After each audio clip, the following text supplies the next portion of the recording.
কুমিল্লায় প্রাতিষ্ঠানিক জাকাত ব্যবস্থা শীর্ষক সেমিনার অনুষ্ঠিত হয়েছে। জাকাত ওয়েলফেয়ার ফাউন্ডেশনের উদ্যোগে বৃহস্পতিবার দুপুরে লাকসাম উপজেলার আনসারিয়া ফাউন্ডেশন কমপ্লেক্স জাকাত শীর্ষক সেমিনার আয়োজন করে।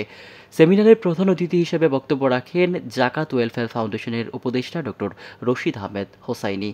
বাংলাদেশ জাকাত ওয়েলফেয়ার ফাউন্ডেশনের ভাইস চেয়ারম্যান অবসরপ্রাপ্ত অধ্যক্ষ মোহাম্মদ সুলাইমানের সভাপতিত্বে বিশেষ অতিথির বক্তব্য রাখেন লাকসাম পৌরসভার সাবেক ভারপ্রাপ্ত মেয়র আলহাজ আব্দুর রশিদ চৌধুরী, নাঙ্গলকোট সদর দক্ষিণ ও লালমাই উন্নয়ন পরিষদের chairman Mohammad Yasin Arafat, Dhaka Cambrian school and কলেজের অধ্যক্ষ ডক্টর এ.কে.এম. সৈয়দ সারোয়ার উদ্দিন সিদ্দিকী, বিশিষ্ট ব্যবসায়ী সমাজসেবক ইকবাল আহমেদ চন্দু, জাকাত ওয়েলফেয়ার ফাউন্ডেশনের সদস্য শরিয়া কাউন্সিল মুফতি হাসান বিন সিদ্দিক সহ আরও অনেকে। আলোচনা শেষে লাকসাম পৌরসভা ও ৮টি ইউনিয়নের ১৮০ জনের মাঝে ১২টি সেলাই মেশিন, ৩৪টি ছাগল, ১২২ জন শিক্ষার্থীকে ২,০০০ টাকা করে উপবৃত্তি প্রদান করা হয়। এছাড়াও বন্যায় ক্ষতিগ্রস্ত ১৭ জনকে ১০,০০০ টাকা করে চেক দেওয়া হয়। পরে ৬টি জেলার আঞ্চলিক অফিসের উদ্বোধন করা হয়। এ সময় 10টি শাখার প্রতিনিধিরা উপস্থিত ছিলেন। জাকাতকে প্রাতিষ্ঠানিক রূপ না দিয়ে আমরা যে জাকাত বিতরণ করি, এতে করে সমাজের কোনো সত্যিকার কল্যাণ বয়ে আনে না।